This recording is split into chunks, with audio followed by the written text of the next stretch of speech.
은혜 안에서 강하라 2019년도 표어입니다. 앞으로 2월 말까지 은혜 안에서 강하라 라는 이 한 해 우리가 저희 교회 표어로 주신 하나님 말씀을 함께 나누기를 원합니다. 우리 믿음을 함께 고백합시다. 은혜 안에서 강하라.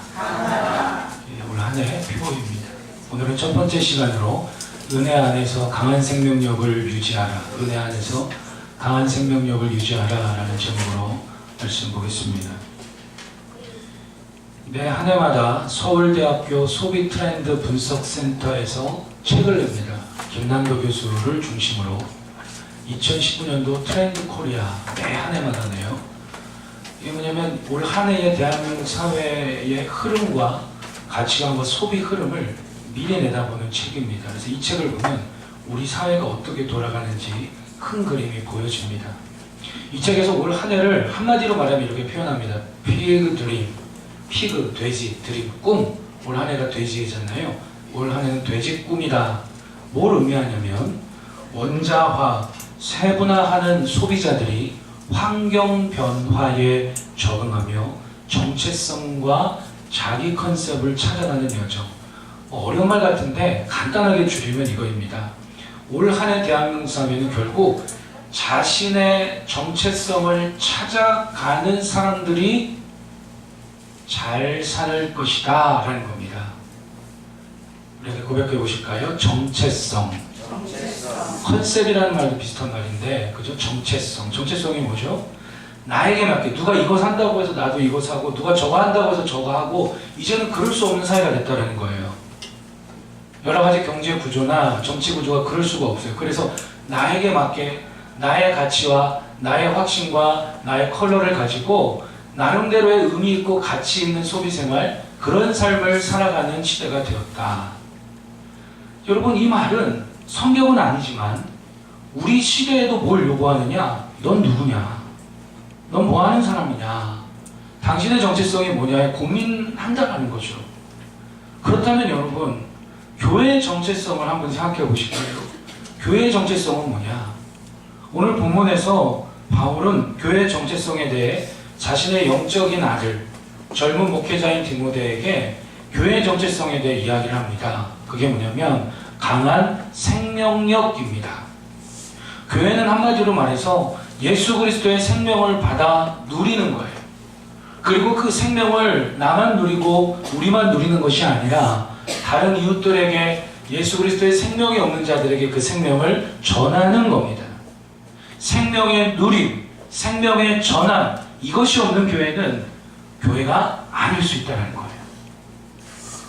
남들도 많이 도와주는데 예수의 생명의 누림과 전하는 게 없다. 그건 교회가 아니라 복지센터일 수 있어요.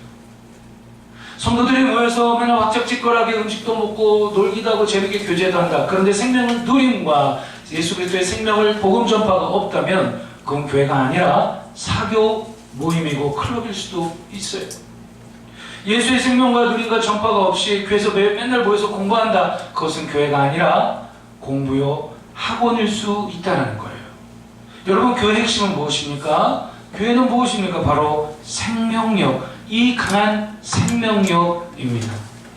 오늘 2장 1절에 보면 내 아들아, 바울이 자신의 영적인 아들 디모데에게 내 아들아, 그러므로 너는 그리스도 예수 안에 은혜 가운데서 강하고 이전에 또 내가 많은 증인 앞에서 내게 들은 말을 충성된 사람들에게 부탁하라. 그들이 또 다른 사람들을 가르칠 수 있으리라 라고 했습니다. 이렇게 교회가 강한 생명력을 유지하기 위해서는 뭐가 필요하냐? 바로 무엇 안에 있을 때만 가능한가? 1절에 보니까 예수 안에 있는 은혜 안에서 라고 했어요. 2장 1절 우리 함께 읽어봅니다. 시작. 내 아들아, 그러므로 너는 그리스도 예수 안에 있는 은혜 가운데서 강하고. 강하라는 말은 한 번 강해지면 안 되고 지속적으로 끊임없이 교회는 강한 생명력을 유지하고 그 지속성을 이끌어야 됩니다.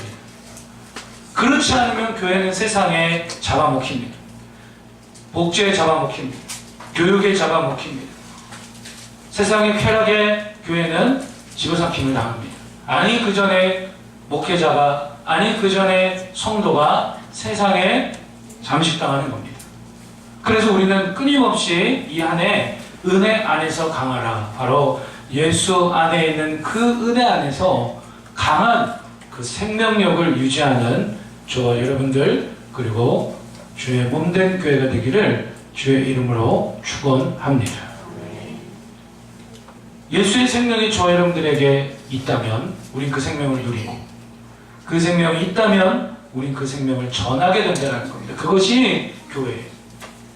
정치인들이 무슨 말을 하든 뭐 세상이 어떻게 돌아가든 교회의 가장 중요한 임무와 교회의 가장 중요한 컬러와 정체성은 교회의 컨셉은 강한 생명력을 유지함으로 생명을 누리며 그 예수의 생명을 전하는 것입니다. 우리 함께 믿음으로 고백합시다. 강한 생명력을 유지하라. 강한 생명력을 유지하라. 첫 번째로 그 강한 생명력은 무엇입니까? 바로 사망에서 생명으로입니다. 사망에서 생명으로. 여러분 어떤 사람이 물살에 휩쓸려서 막 떠내려가고 있어요. 살려주세요. 살려주세요. 살려달라고 아무리 애원을 해도 아무도 없는 거예요. 더 큰 소리로 살려달라고 애원을 합니다. 그런데 누군가 와서 밧줄을 던져서 이걸 잡으라고 했습니다. 근데 아무리 잡는데도 이 사람이 물에 빠져있는 사람을 건져내줄 만한 강한 힘이 그 사람에게 없다면 아무 소용이 없는 거죠. 마찬가지로 인간에게 있어서 가장 중요하게 우리의 힘으로 빠져나올 수 없는 것이 있는데 모든 죄와 모든 심판입니다. 즉 우리를 모든 죄와 모든 심판에서 건져줄 만한 구원해줄 만한 강한 힘이 무엇이냐라는 거예요. 여러분 어떤 철학자가 자신의 사상으로 인간을 모든 죄와 심판에서 건져줄 만한 그 강한 힘이 어떤 뛰어난 철학자의 사상이 있습니까?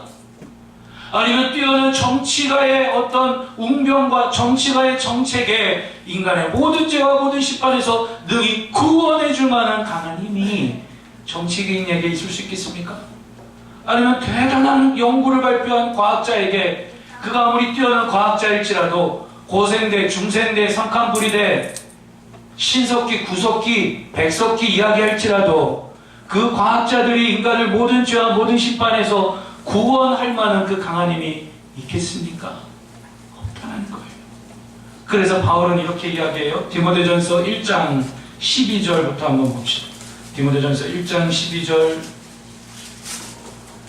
그래서 15절 보면 이렇게 나와 있습니다. 나를 능하게 하신 그리스도 예수 우리 주께 내가 감사하고 나를 충성되이 여겨 내게 직분을 맡기심이니. 13절 우리 성도님들 읽겠습니다. 시작. 내가 전에는 부방자요 박해자요 폭행자였으나 도리어 긍휼을 입은 것은 내가 믿지 아니할 때 알지 못하고 행하였습니다. 우리 주의 은혜가 그리스도 예수 안에 있는 믿음과 사랑과 함께 넘치도록 풍성하였도다.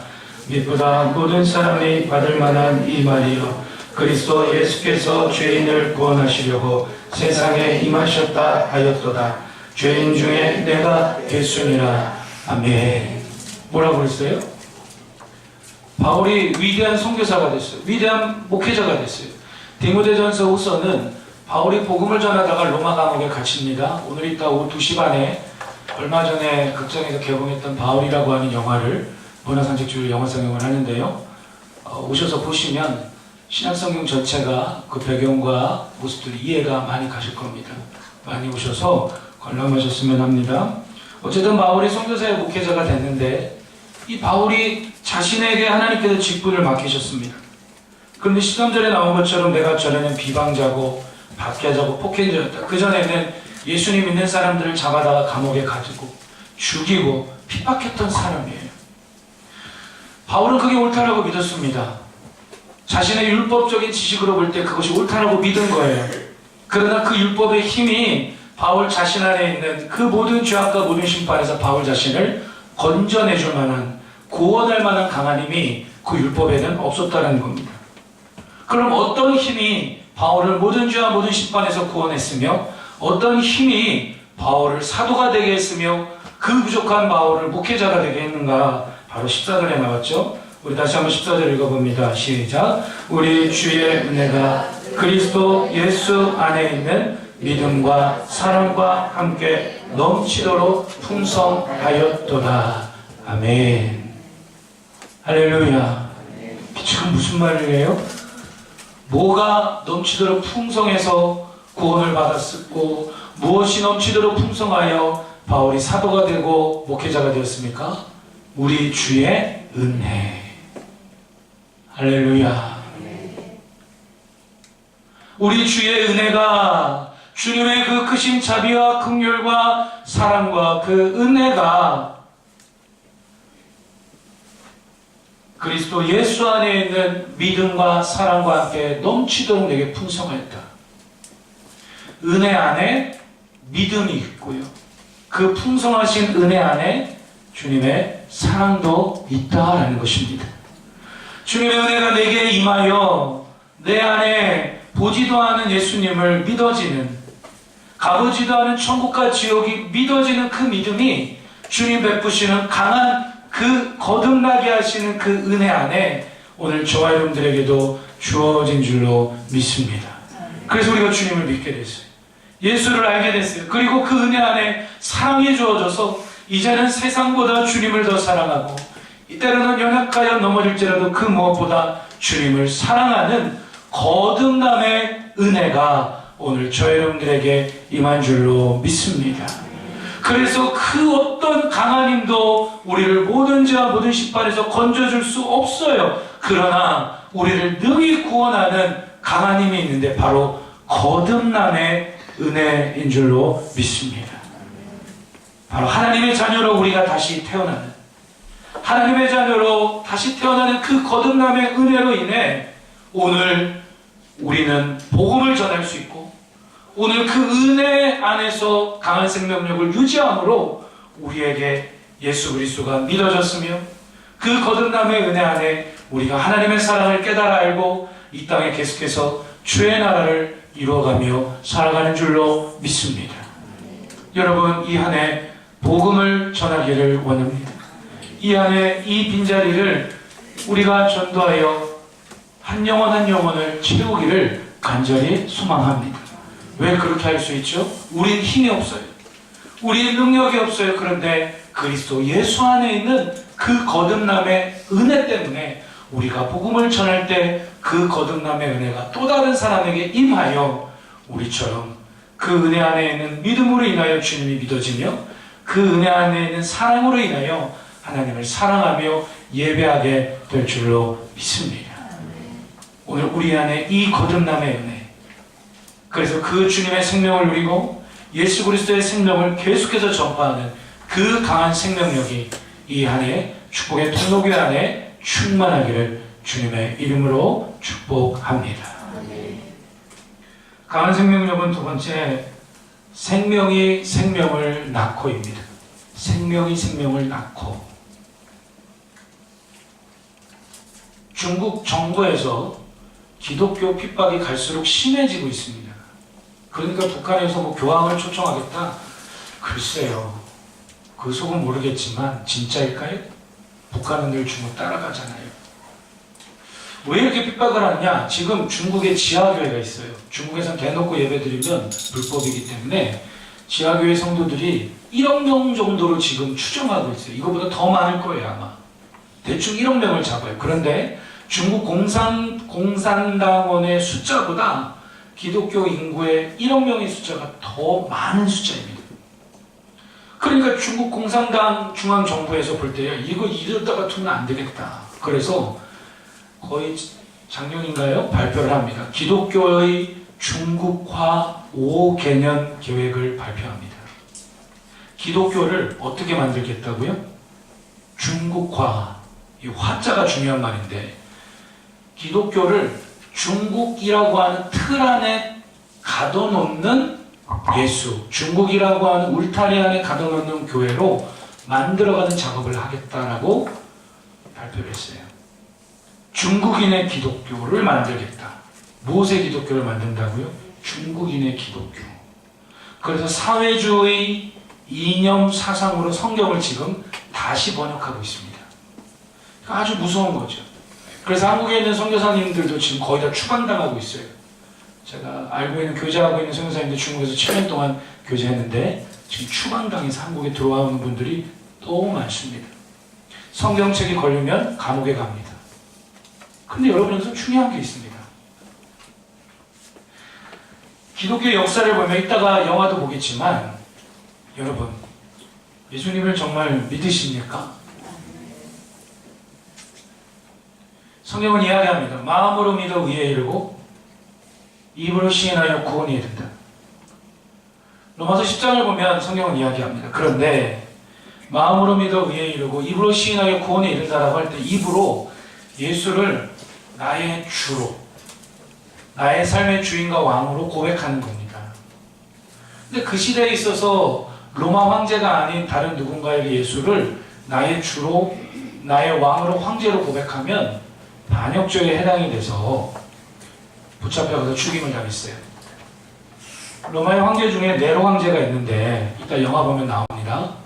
네로 황제가 자신의 정치적인 입지가 좁아지니까 새로운 돌파구를 찾습니다. 그래서 로마시에 불을 질러요. 그리고 불을 지른 다음에 그 불을 기독교인들이 화재를 저질렀다라고 유언비어를 퍼뜨리는 거예요. 그때부터 기독교의 핍박이 시작합니다. 이따가 영화에 나오는데 성경에도 보면 여러 가지 핍박과 고문과 고난과 순교를 당하는 장면이 성경에도 나와요. 톱으로, 자 보세요. 예수 믿는다고 톱으로 여기 가운데를 썰어서 죽이기도 했어요. 예수 믿는다고 끓는 기름 가마에 넣어서 튀겨서 죽이기도 했어요. 거꾸로 십자가에 매달려 죽이기도 했고요.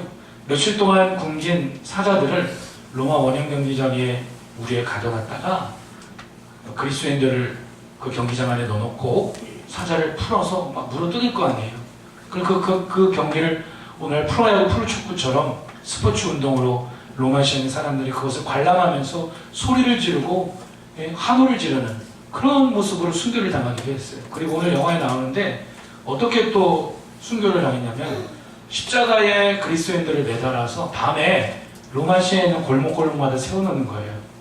그런 다음에 기름을 부은 다음에 거기다가 산채로 불을 붙여요. 그럼 활활 탈 거 아니에요. 소리를 지르면서. 왜 그렇게 했느냐? 밤에 가로등으로 쓰겠다는 거예요. 사람들이 그걸 보면서 지나가면서 막 비웃습니다. 뭐 예수가 중요하다고. 저 미친 사람들, 정신 나간 사람들. 천국이 어딨냐고. 지옥이 어딨냐고. 로마의 황제 통치를 따라 살면 참된 복음이고 그것이 평화지. 뭐 예수를 황제라고 고백하고 뭐 천국이 있다라고 하느냐. 꼭 예수만 믿어야 되느냐. 사람들이 지나가면서 다 침을 뱉고 욕을 해요. 그런 장면이 나옵니다.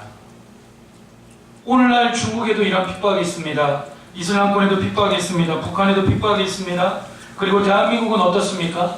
대한민국은 반대로 교회를 다녀도 이런 일은 없습니다. 예수를 믿어도 이런 일은 없습니다. 그러나 대한민국은 자유가 있지만 그 자유 속에서 여러 가지 세상의 즐거움과 쾌락과 여러 가지 모습 속에서 우리 또한 영적으로 바라보면 극심한 핍박을 당하고 있는 모습들이 있습니다. 근데 여기서 중요한 게 있습니다. 이렇게 기독교에 대한 예수의 생명에 대한 핍박이 있지만 세상에는 교회가 사라지느냐라는 겁니다. 세상에서 교회가 사라질 수 있을까요? 절대로 사라질 수 없다라는 겁니다. 왜냐? 예수의 생명을 짓밟고 또 짓밟고 교회를 핍박하고 해도 예수 그리스도의 생명이 또 다른 생명을 낳게 하는 그 힘과 예수 안에 있는 그 은혜가 더 강력하고 더 위대하기 때문입니다. 바로 자라나며 열매 맺는 강한 은혜입니다. 우리 함께 큰 소리로 믿음으로 고백합시다. 자라나며 열매 맺는 강한 은혜. 자라나며 열매 맺게 하는 그 은혜가 핍박하고 우리를 유혹하고 넘어뜨리는 그런 것들보다 더 강하다는 거예요. 여러분 그렇습니다. 신앙생활은 믿음이 자라나야 돼요. 안 자라나면 시험 들어요. 안 자라나면 교회 조금 다니다가 또 안 다녀요. 안 자라나면 이 교회 다니다가 또 저 교회 다녔다가 여기는 이게 그러네 저게 그러네 그랬다가 또 안 다녀요. 믿음이 안 자라나면 내가 구원받은 건지도 잘 몰라요. 믿음이 안 자라나면 신앙이 안 자라나면 누리지를 못해요. 우리 베드로후서 3장을 한번 찾아보실까요? 뒤로 넘기셔서 디모데후서 접어놓고 베드로후서 3장 한번 찾아보겠습니다.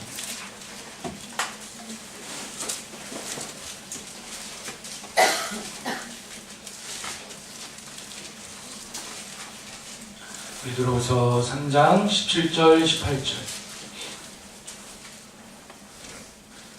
같이 한번 읽어봅니다. 그러므로 사랑하는 자들아 너희가 이것을 미리 알았은즉 무법한 자들의 미혹에 끌려 너희가 굳센 데서 떨어질까 삼가라. 오직 우리 주 곧 구주 예수 그리스도의 은혜와 그를 아는 지식에서 자라가라. 영광이 이제와 영원한 날까지 그에게 있을지어다. 아멘.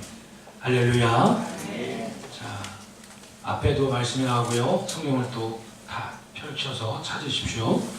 자, 베드로 사도가 수제자로서 당시에 이런 고난과 핍박에 있는 성도들을 위로하고 또 믿음을 포기하면 안 됩니다라고 격려하며 도전하게 쓴 편지가 베드로전서고요. 두 번째 쓴 편지가 베드로후서입니다. 아멘.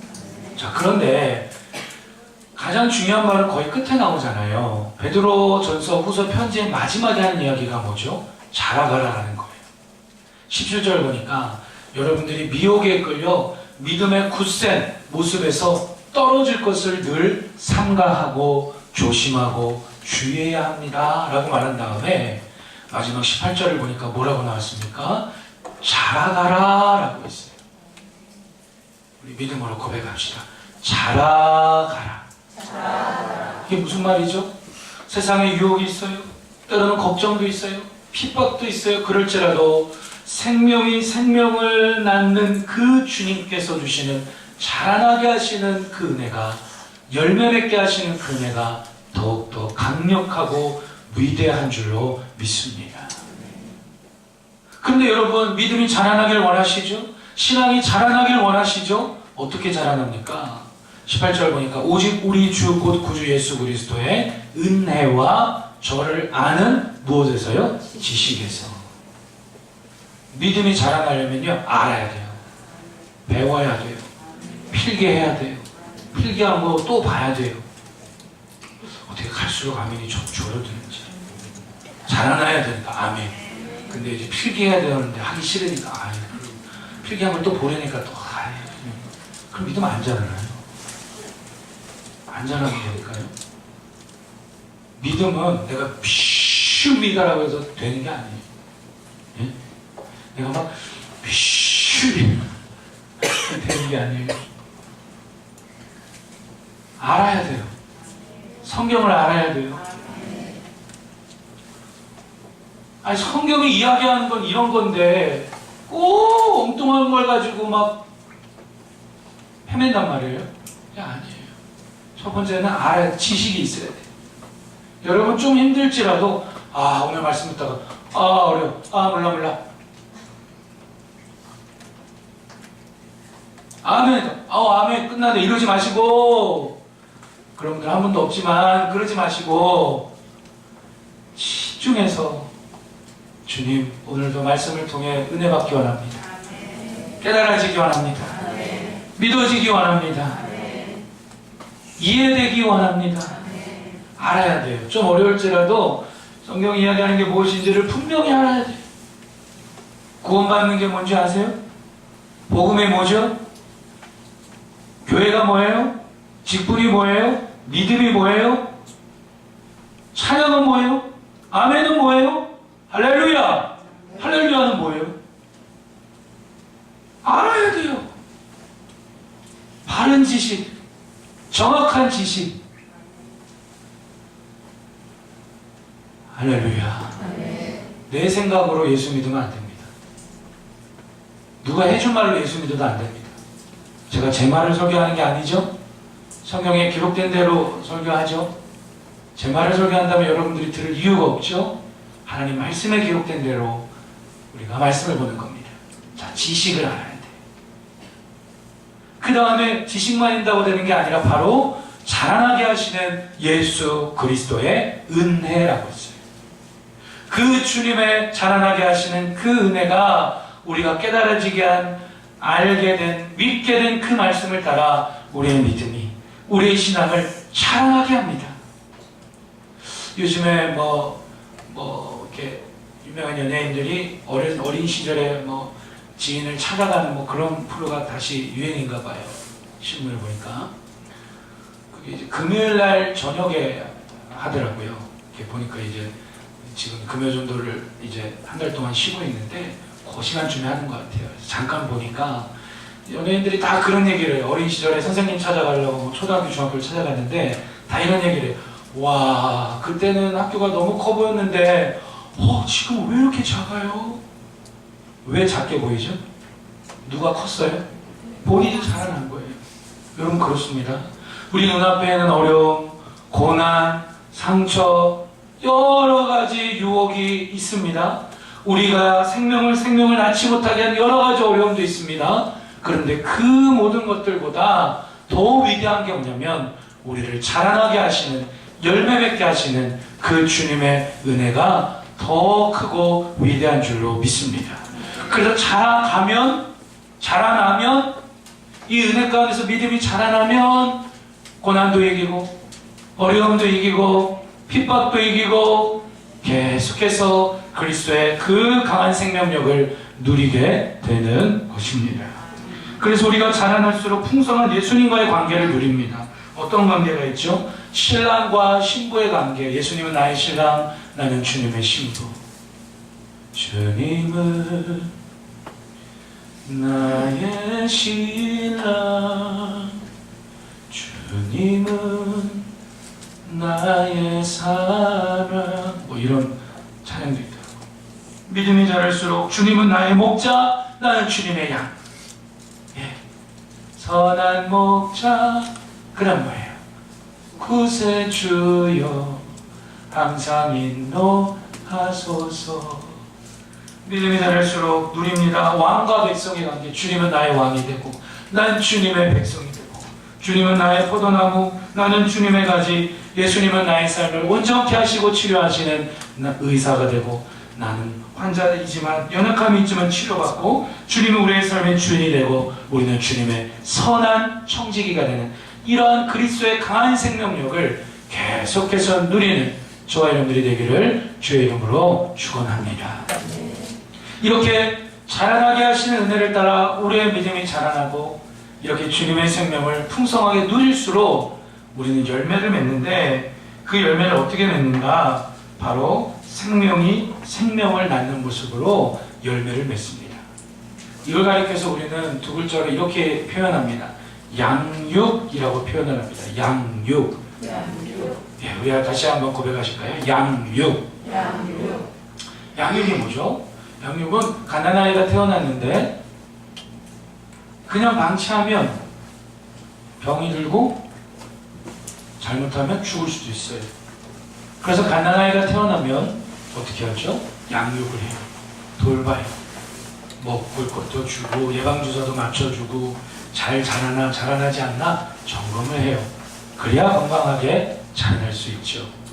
그런 것처럼 신앙생활도 똑같아요. 교회가 세워지는 방법을 바울이 이제 에베소 교회로 목회자로 파송되는 디모데에게 바울이 교회가 세워지는 방법, 그 교회가 강한 생명력인데 교회가 세워지는 방법은 다른 방법이 아니라 생명이 생명을 낳는 거예요. 자, 디모데후서 2장으로 다시 돌아가면 그 장면이 나옵니다. 디모데후서 2장으로 한번 다시 돌아가 보겠습니다.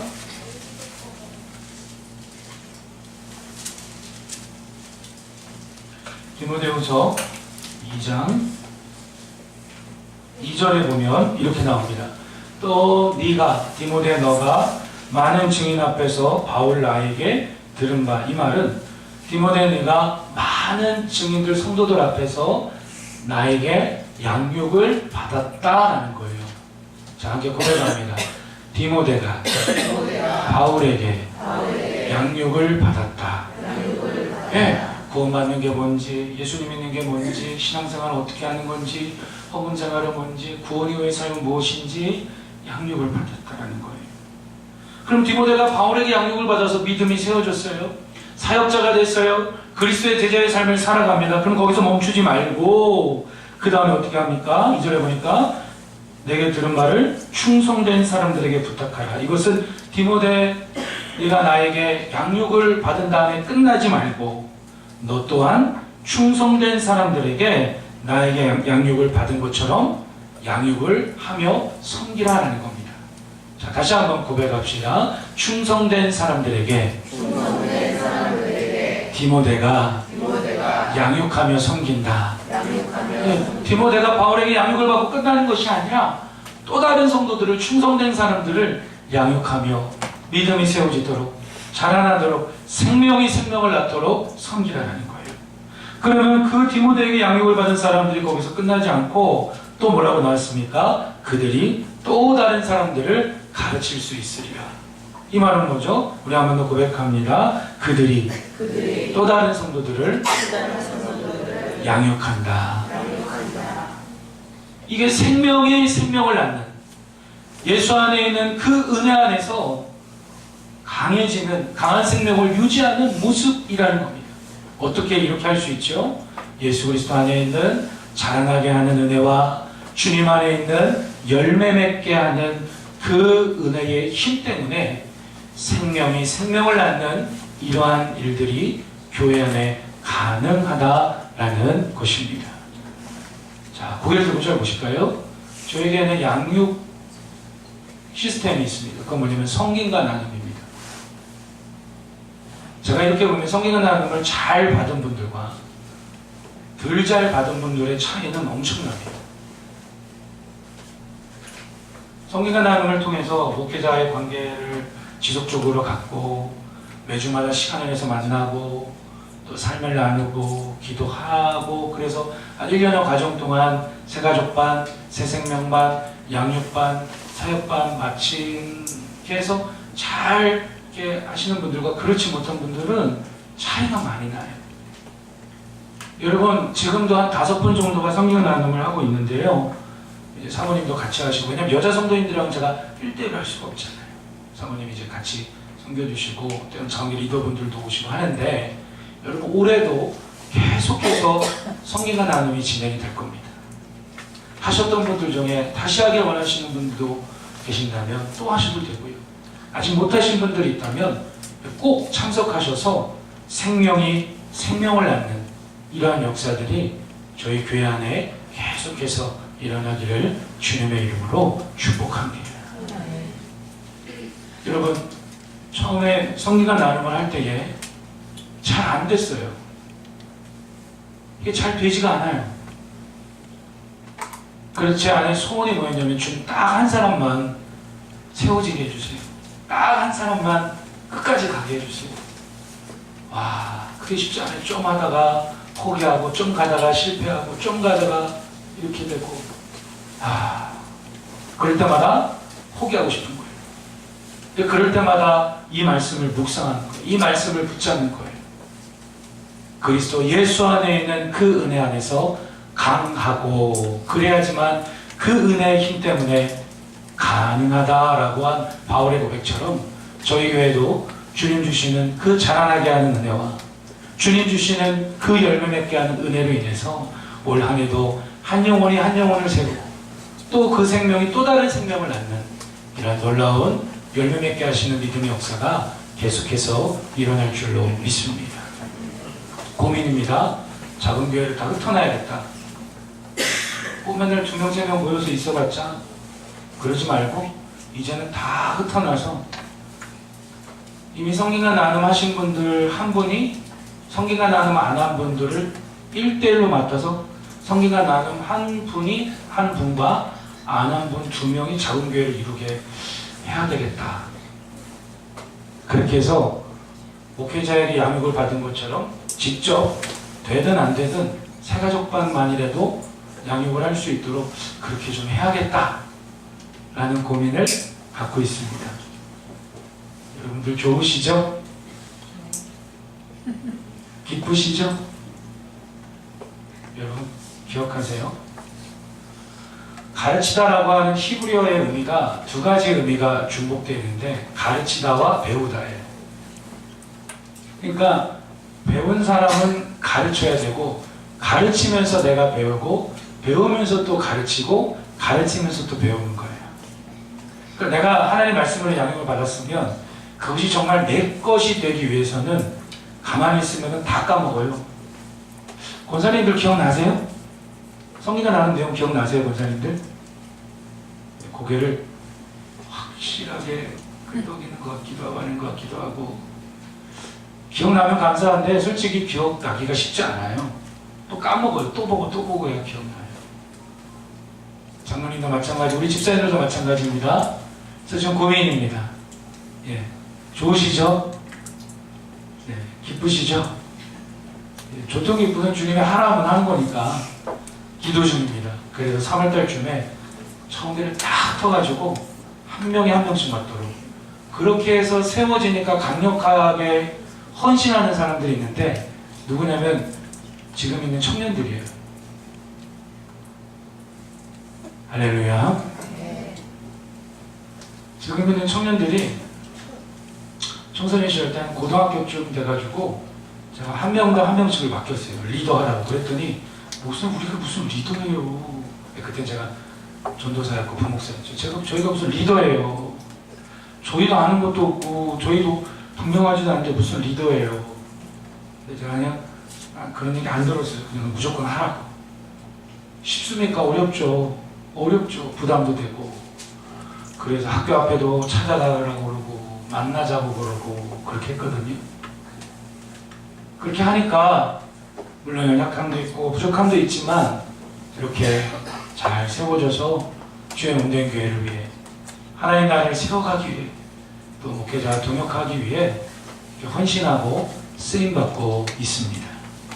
믿음이 굳건하게 자리 잡는 가장 좋은 방법, 내가 양육을 받고 거기서 멈추는 게 아니라 직접 또 다른 새가족을, 또 다른 성도를 양육해 보는 겁니다.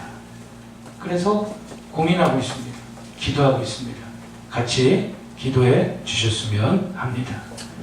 성경의 나눔을 해야 저에게는 집사가 될 수 있는 자격을 줍니다. 왜냐? 다른 교회 무슨 제 아무리 몇백만 명이 모여있는 교회에서 온다 할지라도 저에게는 무조건 성도입니다. 왜 그런 줄 아세요? 그분이 그 전 교회에서 어떤 일을 했었는지 어떻게 알아요? 맞으면 아멘 합시다. 그분의 신앙이 어떤 신앙인지 목회자가 어떻게 알아요? 그분이 어떤 신앙의 컬러를 갖고 있는지 어떻게 알아요? 그분의 삶의 여정을 어떻게 알아요? 근데 바로 오자마자 전교회에서 장로고 권사고 집사라고 바로 오자마자 그렇게 하는 교회들도 간혹 있더라고요. 큰 교회들은. 근데 그건 진짜 아닌 것 같아요. 아무리 교회가 커도. 그건 진짜 주님이 기뻐하지 않는 것 같아요. 그건 진짜 성경적이지 않은 것 같아요. 아무리 봐도. 저희 교회는 오면 무조건 성도입니다. 그래서 목회의 관계 속에서 철저하게 조금 더딜지라도 늦을지라도 생명이 생명을 낳을 수 있도록 성리가 나눔을 통해 양육을 받고 다른 사람을 내가 양육하지는 못한다 할지라도 양육을 받아서 그분의 생각이 어떤 생각이 있는지 가정은 어떤지 100%알 수는 없지만 분명히 서로가 함께 나눔으로 인해서 한 비전을 품고 같은 비전을 품고 세워져서 헌신을 해도 될까 말까인데 그런 것 없이 그냥 무조건 교회 몇 번 나왔다고 집사, 권사, 장로 이러면요 안 돼요. 할렐루야. 그래서 기도해 주십시오. 그래서 작은 교회를 어떻게 해야 될지 한 명 한 명을 맡아야 될지 아니면 그냥 이대로 가야 될지 우리가 좀 기도하고 계속해서 예수 그리스도 안에 있는 그 자라나게 하는 은혜와 열매 맺게 하는 은혜를 따라서 생명이 생명을 낳는 그 강한 생명력의 역사가 계속해서 일어나기를 주님의 이름으로 축원합니다. 한 명을 맡아서 한번 성경을 나눔으로 섬겨보십시오. 그러면 목사님이 왜 저렇게 하는지 더 이해가 되실 거고요. 우리는 이렇게 기도합니다. 주님 마음 알게 하여 주옵소서. 근데 주님 마음 알기 전에 알아야 될 마음이 있는데 목회자의 마음이에요. 왜 목회자가 저렇게 이야기할까? 왜 저렇게 할까의 마음을 알아야 주님 마음도 알 수 있지 않을까요? 그래서 여러분 꼭 한 번을 맡아서 성경 보면요, 정말 많은 유익이 있습니다. 정말 많은 것들을 경험하게 됩니다. 마지막 세 번째 강한 생명력의 모습은 생명의 면류관입니다. 즉 생명의 면류관을 얻을 때까지 계속해서 우리는 믿음의 길을 가는 것입니다. 야고보서 1장 12절에 시험을 참는 자가 복이 있다라고 있습니다. 우리 같이 한번 읽어보겠습니다. 앞을 보시고요. 시작. 시험을 참는 자는 복이 있도다. 이것이 옳다 인정하심을 받은 후에 주께서 자기를 사랑하는 자들에게 약속하신 생명의 면류관을 얻을 것임이니라. 아멘. 여러분 시험이 있어요. 신앙생활 하다 보면 시련이 있어요. 이 시험과 시련은 뭡니까? 예수 믿지 못하게 하는, 신앙생활 중단하게 하는, 또 끝까지 생명의 면류관을 받을 때까지, 끝까지 주님 앞에 서는 그날까지, 영원한 천국 가는 그날까지 주님 바라보지 못하게 하는 여러 가지 시험이 있습니다. 여러 가지 시련이 있습니다. 이런 시험과 시련에 대해 누가복음 22장 31절 32절은 이렇게 이야기합니다. 예수님께서 제자들에게, 베드로에게 이렇게 말합니다. 시몬아 시몬아, 사탄이 너를 밀가부르듯 하려고 내 믿음을 떨어지게 하려고 너를 시험하지만 나는 널 위해, 나는 너의 믿음이 떨어지지 않도록 기도하겠으니 너는 돌이킨 후에 내 형제를 굳게 하라 라고 해요. 밀가부르듯 흔든다는 것은 이 곡식을 이렇게 채를 가지고 걸러내잖아요. 막 흔들잖아요. 그런 것처럼 원수마귀가 교회를, 때로는 믿음의 성도들을 그렇게 막 뒤흔들고 여러 가지 시험을 통해, 때로는 고난을 통해, 때로는 세상의 여러 가지 유혹을 통해, 핍박을 통해 우리를 막 뒤흔들 때가 있다는 거예요. 여러분 지금 연초입니다. 이 한 해 연말까지 제가 이 얘기를 매년마다 연초마다 하는데요. 여러분 연말까지 눈 딱 감고 예배 생활에 빠지지 마시고, 물론 거의 다 잘 참석하시지만 그래도 빠지지 마시고 꾸준하게 예배 드릴 수 있기를 축복합니다. 또한 예배 횟수가 한 번씩이라도 더 늘어날 수 있기를 축복합니다. 왜냐? 언제나 우리 막 흔들거든요. 그때 주님께서 우리를 위해 기도하십니다. 그래서 강한 다스림의 은혜로 우리를 꽉 붙잡아 주시는 거예요. 무슨 은혜요? 다스림의 은혜. 이건 뭐냐면 인간의 모든 연약함을 뛰어넘는 하나님의 통치를 의미해요. 서신서를 오늘 한번 숙제를 내드릴 테니까 저녁 예배까지 다 해오십시오. 서신서, 로마서부터 시작되는 그 서신서의 1장 1절과 각 서신서의 마지막 장절을 보십시오. 그럼 다 뭐가 나오냐면 은혜와 긍휼이 내게 있을지어다. 때로는 은혜와 긍휼과 평강이 내게 있을지어다. 공통적으로 꼭 들어가는 게 뭐냐면 우리 아버지와 주 예수 그리스도 안에 있는 은혜가 여러분들에게 있기를 축복합니다. 기도합니다. 그런 내용이 꼭 들어가요. 저녁 예배 오실 때까지 한번 식사하신 다음에 한번 다 들춰보세요. 그리고 빨간 펜으로 쭉쭉 한번 쳐보세요. 로마서에도 나오고요, 고린도전서, 후서, 갈라디아, 에베소, 빌립보 다 나와요. 왜냐? 거기서 말하는 그 은혜는 편지 글이기 때문에 인사하는 의미도 있습니다. 그리고 또 한 가지 의미가 있는데요. 그건 뭐냐면 우린 연약하잖아요. 믿음이 충만하다가도 여러 가지 연약함이 많아요. 그래서 생명의 면류관을 얻을 때까지 주님 바라보면서 시험을 참고 시련을 이겨내고 또 직분을 감당하며 생명의 면류관을 얻는 그 영원한 천국까지 가야 하는데 그러지 못하고 때로는 포기하고 싶을 때가 있어요. 그럴 때마다 인간의 모든 연약함을 뛰어넘는 그 하나님의 통치, 바로 그 다스림의 은혜가 바로 저와 여러분들을, 이 땅의 교회를 붙들고 있는 줄로 믿습니다. 그래서 생명의 면류관을 얻을 때까지, 주님 앞에 서는 그 날까지 우리는 예수 안에 있는 그 은혜 가운데 강한 생명력을 유지하며 또 바라보며 누리며 승리하는 것입니다. 자, 성경 제일 마지막 뒤에 요한계시록 22장 21절에도 은혜가 나오겠죠? 한번 찾아봅시다. 나머지는 저녁 예배 전까지 우리 성도님들이 한번 성경을 펼쳐서 체크해 보시고요. 이 시간은 우리 마지막으로 성경 제일 뒤에 요한계시록 22장 21절, 이 부분 한번 찾아서 같이 한번 읽어보고 마치겠습니다. 자, 성경 제일 마지막 장절이 뭐죠? 요한계시록 22장 21절. 자, 우리 같이 한번 읽어봅니다. 우리 반복해서 마음에 새기시면서 두 번 한번 읽어봅니다. 시작.